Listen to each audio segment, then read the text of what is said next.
You're listening to the Baha'i World News Service. Now live local house of worship. Naglilingkod kay Baha'i.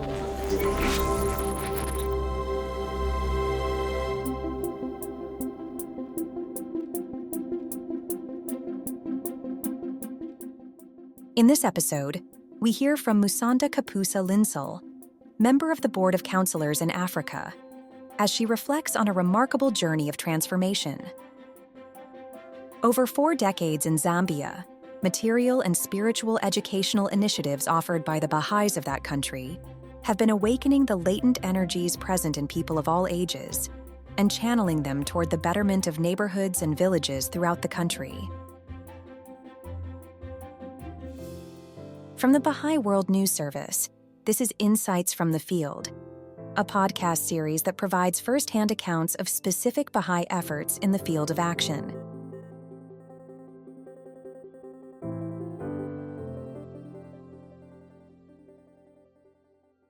Zambia is a very big country, and we have about 10 provinces. And we have been trying to see how we can promote an educational process or system that can help to build the capacity of communities for them to take care of their own development, or to take charge of their own development. In the early 90s, the Zambian Baha'i community embarked on a process of promoting the Training Institute program, which is primarily developed to build capacities for service, but then also an instrument that is assisting us to develop our spiritual and moral character and contribute to the betterment of our society. The Baha'i Training Institute is a system of education that fosters a process of learning, rooted in action and reflection, enabling individuals of all ages to explore Baha'i principles, such as the oneness of humanity, the equality of women and men, the importance of a life of service to society, and consultation, and to gain practical experience in applying these principles.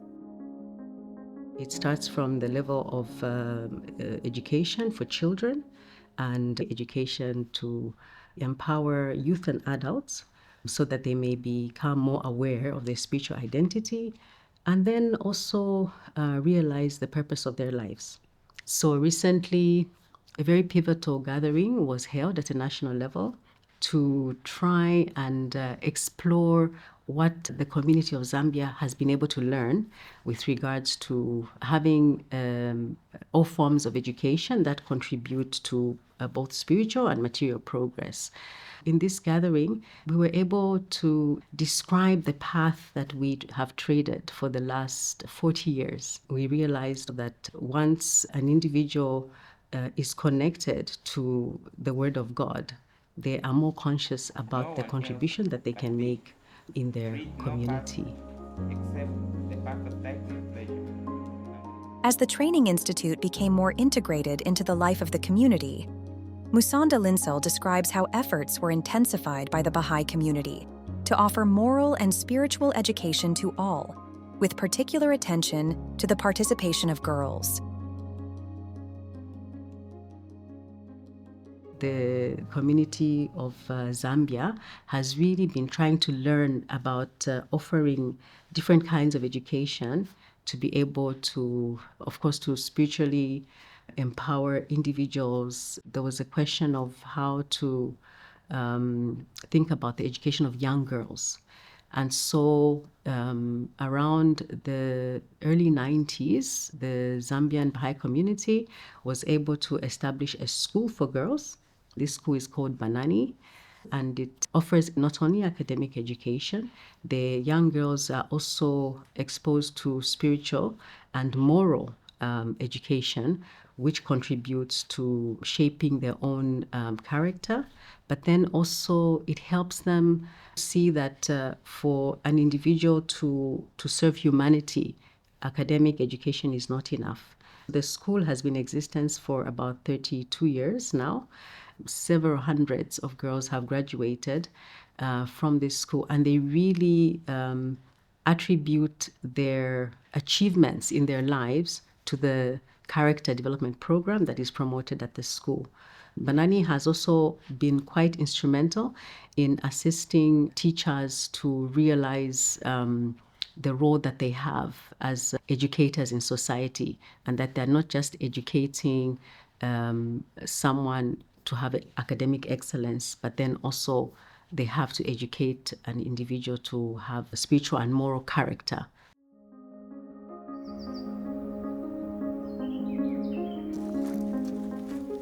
As participation in the moral empowerment programs of the training institutes grew over the years, so did the desire and capacity of people to offer more complex service to their communities. This rising capacity paved the path for exploring additional educational imperatives, namely the Preparation for Social Action Program, also known as the PSA program, a Baha'i-inspired educational initiative that empowers individuals to apply scientific knowledge alongside spiritual principles to contribute to the advancement of their communities. When we first started implementing the Training Institute in Zambia, we started off with very few human resources who we trained. And these human resources were able to raise tutors across some 3 regions in the country. And as the Training Institute advanced and more individuals entered the sequence of courses, we realized that it is a very powerful instrument that can set a community on a transformative path. And so we were able to start a program called the Preparation for Social Action. It helps us develop certain capabilities to do with identifying positive and negative aspects of a community. And in that way, we are able to see how we can promote the well-being of everyone in the community. It helps young people develop certain capabilities around language, mathematics, and science. Villagers really embraced it and felt that it is something that they really needed to see how they could start addressing challenges like unity, backbiting, equality between men and women, the importance of consultation, and how that can be used as a tool to have a community be united in thought and vision, and see what they can do to contribute to their own progress. Through this process, over a long period of time, they were able to see how there was a transformation within themselves. They were becoming more and more conscious about the surrounding community, what they're able to see, how they can be of service.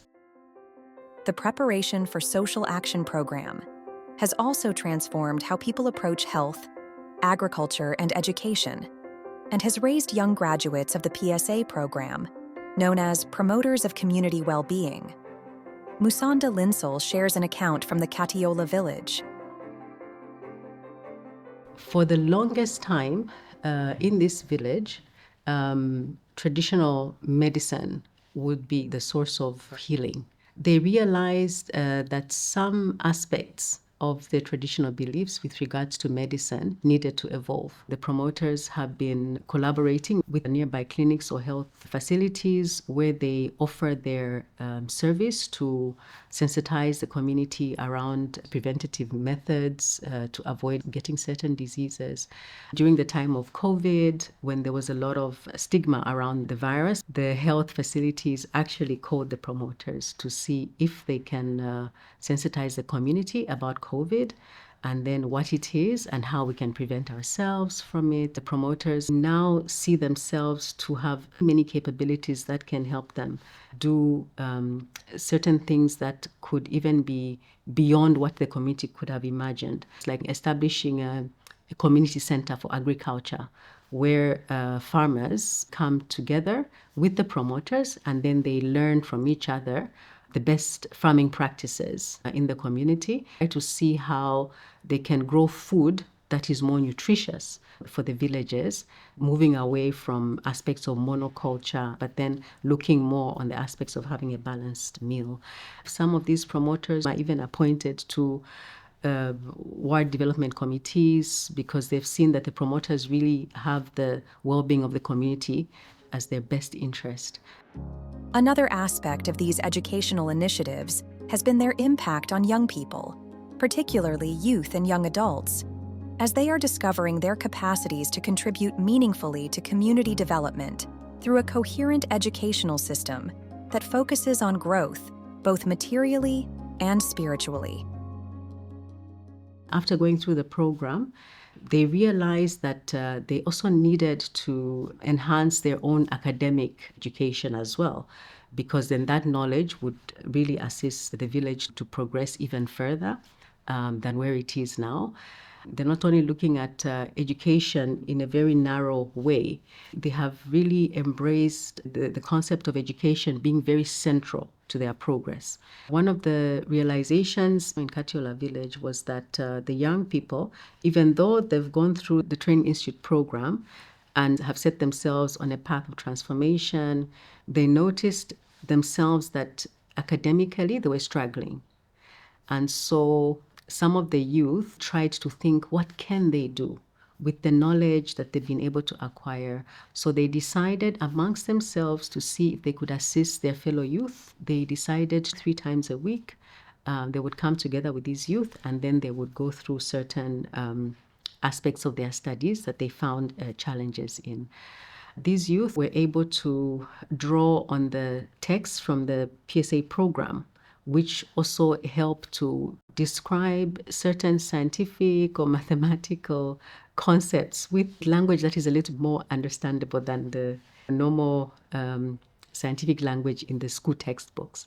The teachers themselves, through the PSA text, they're finding ways to be able to explain those concepts in a language that the students can understand. Realizing that there is a need to see that many of the students are assisted with tutorials. It has become a formal program, and it's actually being run by an organization which is called Lomtunzi.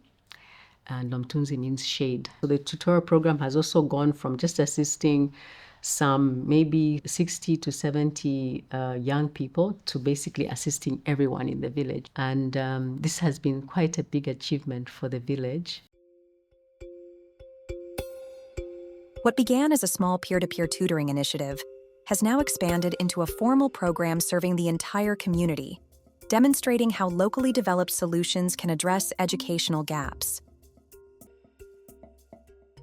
A notable example of community empowerment is how educational needs led to actual infrastructure development in Katiola village. The village itself has seen that all these aspects are very coherent, and they have been trying to see how they can ensure that this coherence is preserved. And so the village, they appoint a village education team to try and identify areas of need in the community, but then they're also trying to ensure that the coherence of the spiritual, moral, and intellectual education is preserved. This village education team has been able to nurture spaces for reflection where various agencies in the village, the schools, the traditional leaders, in this case the headmen, and then the local spiritual assembly of the Baha'is in the village, they have a space that they come together and they reflect on the education system that is being developed or that is unfolding within the village. And they try to see how they can always ensure that this process is not met with any obstacles. And if there are any obstacles, they actually come together and they consult. As a result of these spaces, the community realized that they really needed a secondary school within the village. These young people would have to go to secondary school outside of the village because they have to continue their education. The parents saw themselves struggling to provide for their children to go to a secondary school some 12 kilometers away, and then another one also some 10 kilometers away, because it was not possible for these young people to go to school and come back the next day. So they would have to go the whole week. They're in school. Then they also rent some facility, and then they only come back at the weekend. And at the weekend, it was not possible for them to have their classes consistently, their children's classes or junior youth groups consistently. And so a lot of that was affected as well. The parents were very worried that their children, their education is interrupted.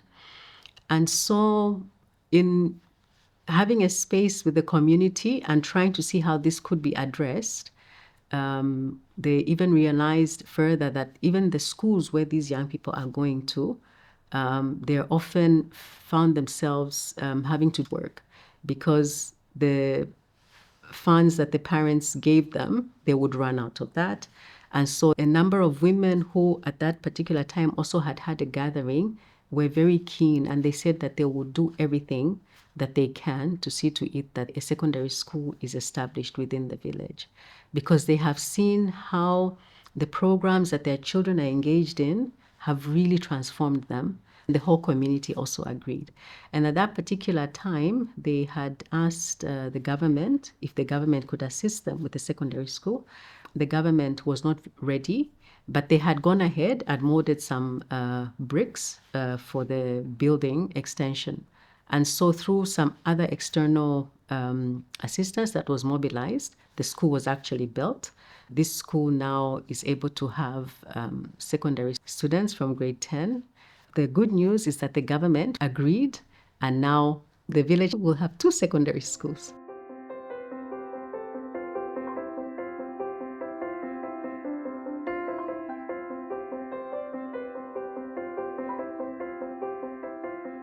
Another conversation that is taking place amongst the youth about career choices that they can make.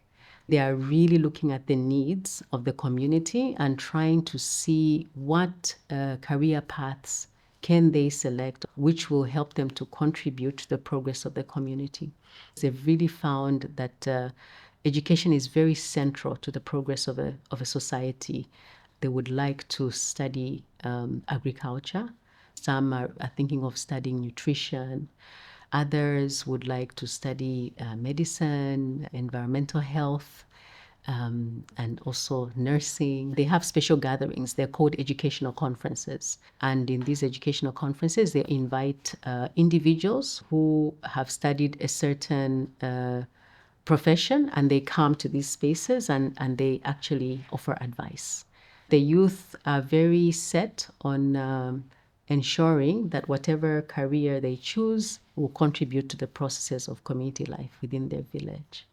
A number of headmen now are really looking at Katiola, and they would really like to also start similar processes within their villages. So recently, the Regional Baha'i Council organized a space where they invited some 40 headmen, and they were able to consult together about the vision of Baha'u'llah for humanity and how a community can develop its spiritual and moral capacities to be able to contribute to its own development.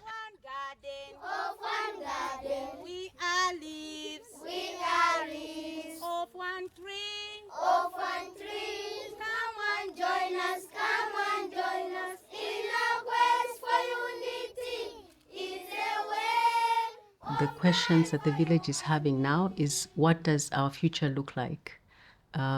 What are our hopes?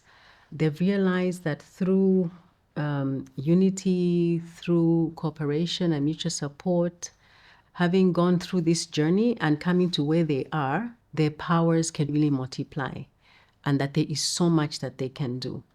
The pressing question that they have right now also is economic life. They're really thinking, how can they enhance the economic life of the village so that everyone is able to experience material progress? But then also, how can this be done in a just way? How can we think about everyone and not just a few? The village is seeing itself as one. The progress and happiness of themselves depends upon the progress and happiness of the entire village. And they know that the children who are going through this educational path will be able to offer greater service for the village and greater development also for the village.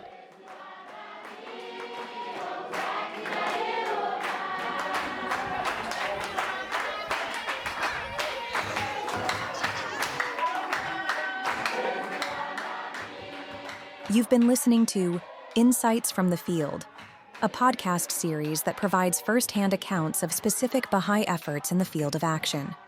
For more podcasts and stories, visit bwns.org.